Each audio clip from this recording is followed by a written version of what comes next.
Well, as prices rise, more of us falling deeper into debt, and it's only going to get more difficult to pay bills starting tomorrow. Interest rates are set to rise, making credit card payments, mortgages, car payments, and personal loans more expensive.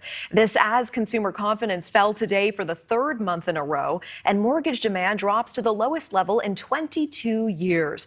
And yet, the White House and its economic advisors keep pointing to job gains and telling us we are not in a recession. The totality of the economic data is consistent with that type of transition and is not consistent with a recession. Well, Kylie Williams is from the Decision Desk headquarters that helps us crunch numbers for the U.S. We came across this tweet from a scholar at American Enterprise Institute. He posted, question, out of the past 10 times the U.S. economy has experienced 2 consecutive quarters of negative economic growth, how many times was a recession officially declared? Answer, 10. So there must be a good reason the White House keeps saying we're not in a recession. Can you help us out here? What is that reason?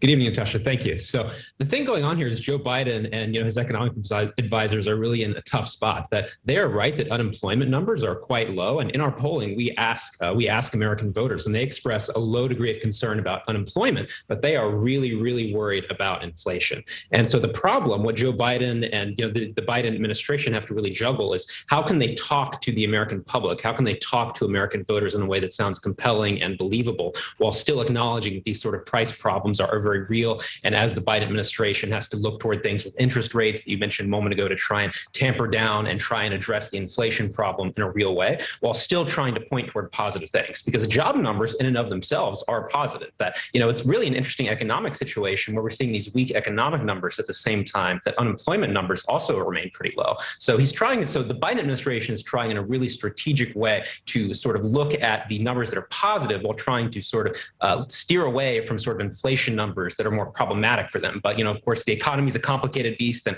many different things happen at once. Some of them look good. Some of them look not so good.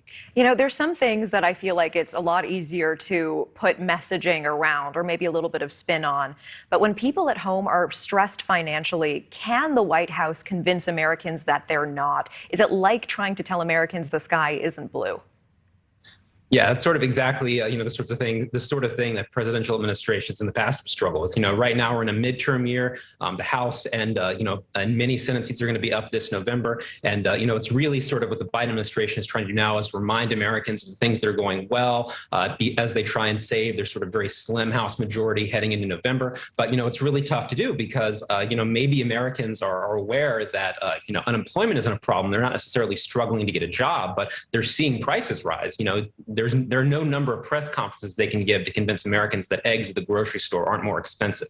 So maybe I have a job, but maybe that job, the wages I'm getting from that job aren't increasing at a fast enough pace to help me continue to pay for gas and continue to pay for things like food.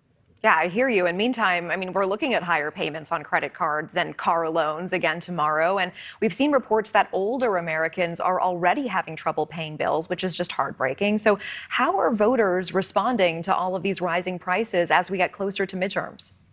So there's nothing more, I like to tell people, there's nothing more American than blaming a political leader for whatever economic conditions you happen to be unhappy with at that moment. So, as we've seen for sort of, in 2010, when Barack Obama was president, we were coming out of the Great Recession, and voters punished Democrats quite heavily in 2010. In 2014, Americans still weren't happy with the economy. They punished Democrats quite heavily. And now it looks like in 2022, we're not coming out of a recession, but we are in a pretty severe inflationary period. And based on all of our modeling, Republicans have a really strong chance of retaking the House of Representatives and of making real gains in the Senate, largely on the back of Americans' dissatisfaction with economic conditions, especially inflation. We see over and over again, Americans are very unhappy with inflation. Well, and to your point, do you think it's fair the way that people are shaking their fist at the Biden administration? Is this a situation that he simply was unlucky enough to inherit? So, I sort of defer from answering the question of like if it's fair or not. It is definitely sort of an immutable law of American politics, seemingly over the past 100 years, that no matter what economic conditions happen to be, if you are the incumbent president and if you're the incumbent president's party, voters are going to find you responsible. Definitely, I think if you talk to economists, there are some economists who would sort of attribute more blame to the Biden administration, others who would attribute less. I think sort of economists are still debating those sorts of issues. How much did things like the American Rescue Plan contribute to inflation vis-a-vis things that happened prior to Biden's presidency? But regardless of those things, regardless of what conclusions economists come to, 5-10 years from now, it is an immutable fact that voters will find the president and their party responsible during a midterm election if they're unhappy with economic conditions. Yeah. Oh, Kyle Williams, Senior Data Scientist at Decision Desk Headquarters. Thank you so much for that context. We appreciate your time.